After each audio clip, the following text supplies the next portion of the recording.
Welcome back to Vig's Projects, everyone. And today I am fed up getting horrible and greasy and dirty, so we're going to play inside the car.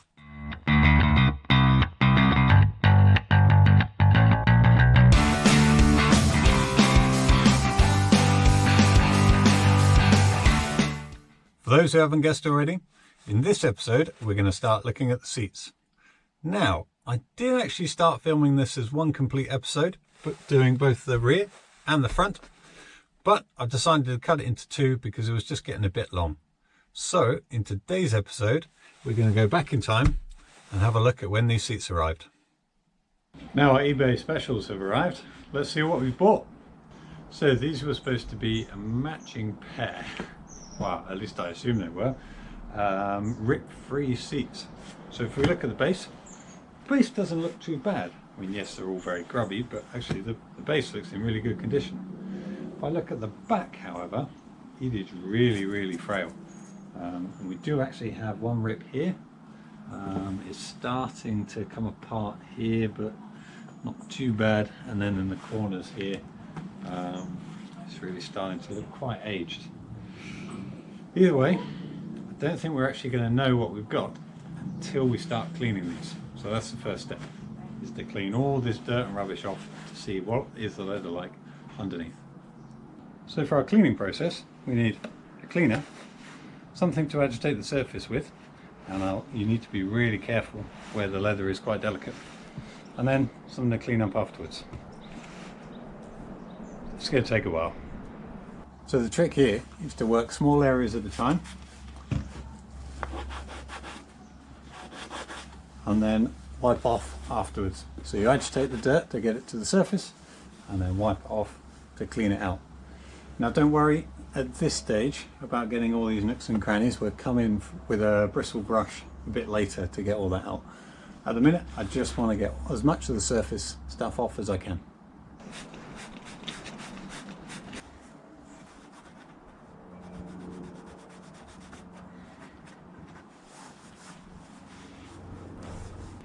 So we've given these a light clean now. The colour's really not coming back into this guy, even though you can see on here actually the original colour. They were actually the same, it's just that this one's got a little bit darker. I say really light clean. The material's actually quite soft and quite frail. So what we're going to do is, now that we've got most of the surface dirt off, is actually to stick a load of leather clean or leather conditioner on there. Get that all lovely soaked in everywhere. We put some plastic bags over the top just so the whole surface gets really nice and warm and keeps all the moisture in, and let that really penetrate the surface.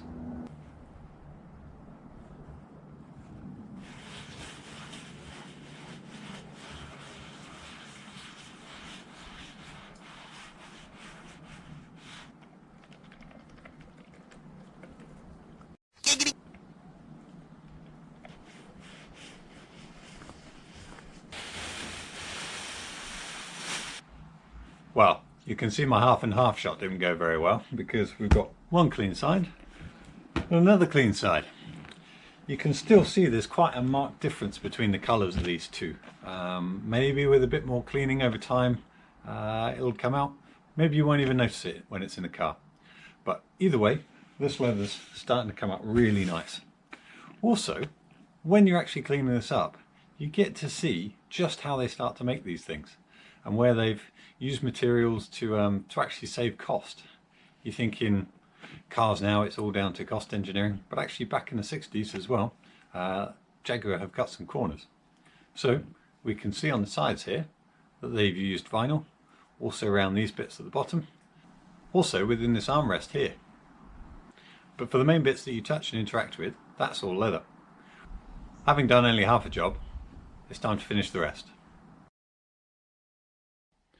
So now the seats are cleaned up, why are we actually swapping them in the first place? Well, on the face of it, these look alright, but if we take a closer look, then, well, yeah, nope. So as you can see, it's time to swap these seats out. So reading around, these should be pretty easy to remove. This guy just pulls out, a couple of bolts, and then that guy pulls out. watch it happen like that.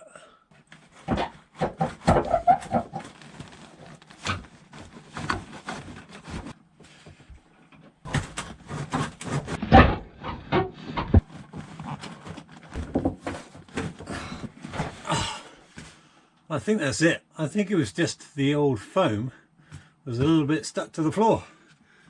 Hopefully this guy will now just pull out.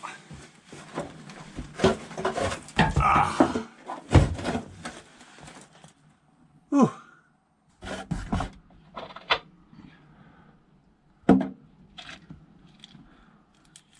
Cool. It looks like it is just a couple of bolts, the ones they've used to mount these seat belts. Of course, modern seat belts, not imperial drivers. Turns out they're not bolted in. Oh well, I'm sure it's safe at some point in time. Given that this is going to lift up and hook or unhook off of whatever's there, these guys are going to have to come out next.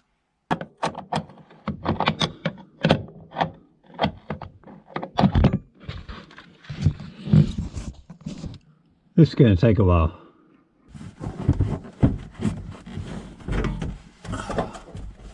So although our new seats aren't perfect, they're a lot better than the ones that have come out. And actually, for me, what is the definition of perfect? It's not all brand new. It's actually carrying a bit of patina, showing its age, showing that it's been loved, used, abused, loved again, you know, something with a bit of character. So I'm really looking forward to getting these seats back in, or not back in. These guys are definitely not going back in the car. Getting the new seats in, but first we're just going to have to clear up all the mess and grot and grime and hundreds of years of whatever that were underneath the seats. So the one thing that I forgot to bring was the vacuum cleaner. So unfortunately we've had to dustpan and brush it and managed to get it everywhere. Oh well, we'll have to bring that up later and sort that out.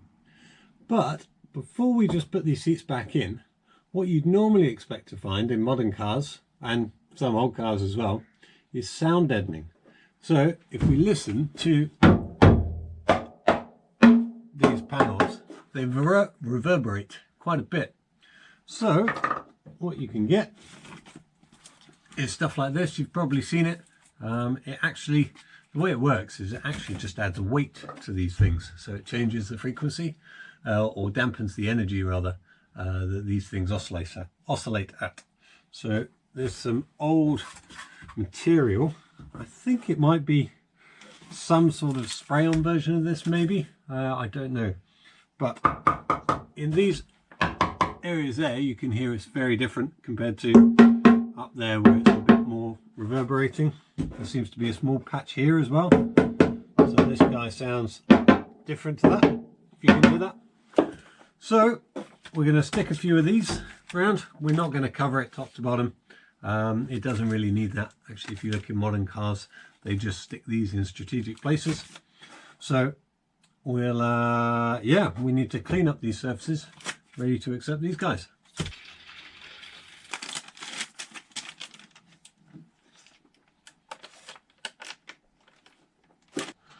So now that we've got the first one in, let's do our quick tap test and see what difference it makes. So if I tap in the middle here,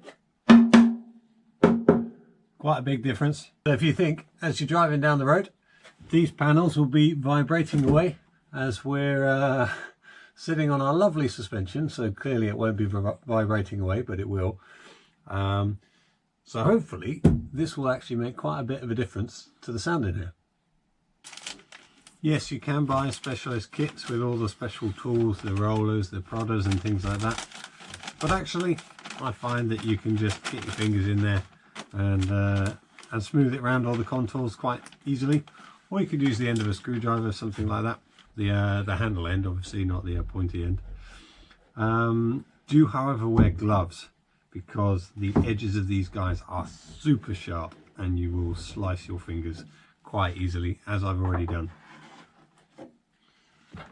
Cool, we've got all our pads on. There was a little bit of rust kicking around in here. I think it'll been there from an old repair.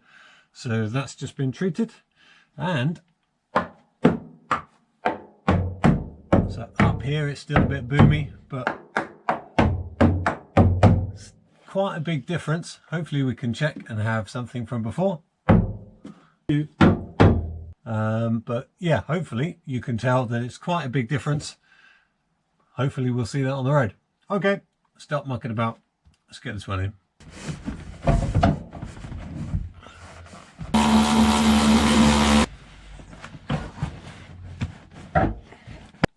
Well, I hope you enjoyed this episode of X Projects.